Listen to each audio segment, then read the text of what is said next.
The new US tariff have actually introduced a significant uncertainty for businesses.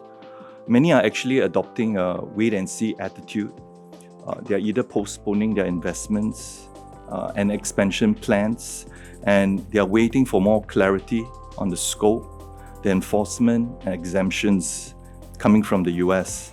Even those that are not directly exporting to the US, they are also watching global developments very, very closely before committing resources. For Singapore-based firms that are embedded in the US and China supply chains, some customers are already cancelling contracts, returning shipments to the manufacturers, opting to actually absorb penalties rather than proceed with tariff shipments. And this has resulted in a real disruption to regional production and the viability of exports. Union leaders are understandably anxious. 70% of them worry about the uncertainty in global trade. Around 60% think that the tariffs will impact Singapore and their sectors badly. While 70% have yet to hear from their companies about how they might respond, and 11% have heard about possible retrenchments already. Others have heard about firms starting to freeze hiring, freeze wages, or reduce overtime due to reduced workload. We think the bulk of the outward-facing export sector will be impacted. First, manufacturing, particularly for exports to the US, the finance and insurance sector, wholesale trade, transport and logistics. And then the last bit, which is actually quite impactful, will be on semiconductors and also the biomedical pharma sectors as well. We would like to be a lot more targeted, a lot more precise in terms of the support measures that we're going to go, particularly supporting the businesses and ensuring that these businesses continue to support the employment of our locals. There's a lot of uncertainty. There's a lot of reorganization of supply chain, production base, and so on.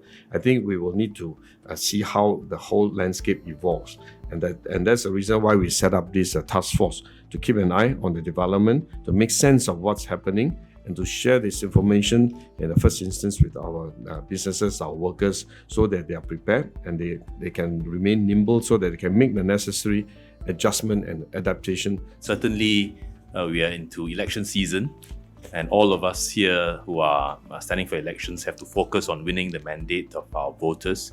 But at the same time, this is unprecedented waters that our island city-state is going through. The challenges and uncertainties that we will face, our enterprises, our workers will face, cannot be understated. While there may be a GE, we also need to make sure that this work continues apace, because the developments are in flux, they're rapidly developing, there's a fog of war. We've always recognized the fact that we are a price taker, we're a small country. We've always accepted that being plugged into the global economy benefits our people. In some ways, quickly setting up this resilience task force and having a work stream that looks specifically at immediate measures is to buy us some time in order to get a better lay of the land and to think about the longer term structural changes that we may need to support. If it is necessary for us to do so, we will provide support for our companies, for our workers, and for Singaporeans. And we are able to make this commitment because over the years, we have planned our fiscal resources carefully, and we do have the surpluses to allow us to be able to do this, including our past reserves.